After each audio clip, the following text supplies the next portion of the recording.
더불어민주당은 대장동 녹취록을 악의적으로 편집해서 대장동 몸통 바꿔치기를 시도했습니다. 이재명 후보는 TV 토론에 나와서 그분이 현직 대법관이라며 실명까지 거론하면서 사과를 요청하는 뻔뻔함도 보였습니다.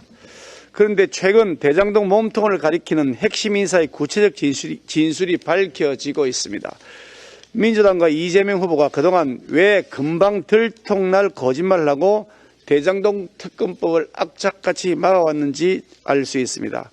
언론 보도에 따르면 검찰은 유동규가 3억 6천만 원을 구체적으로 어디에 사용했는지는 알지 못하지만 시기상으로 이재명 시장의 재선 선거 자금으로 사용했을 것으로 추정한다.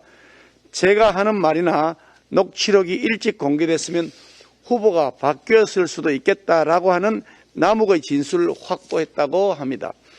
민주당이 신뢰해 마지 않는 녹취록에는 시장님도 나한테 그림까지 그려가면서 1,000억만 있으면 되잖아. 그러면 해결돼.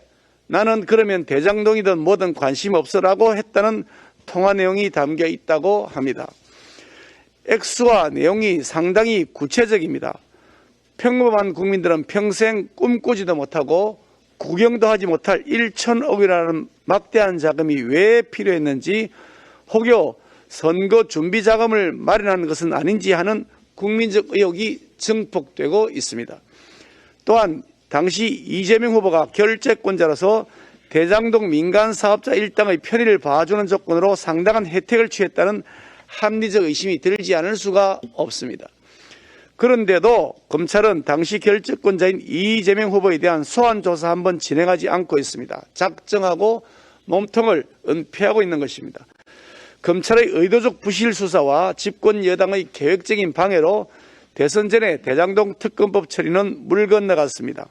이런 가운데 이재명 후보와 민주당은 하루도 안 돼 들통날 거짓말로 제1야당 대선 후보에게 대장동의 책임을 뒤집어 씌우는 비열한 정치 공세의 활약을 집중해왔던 것입니다. 하지만 국민들은 결코 어리석지 않습니다.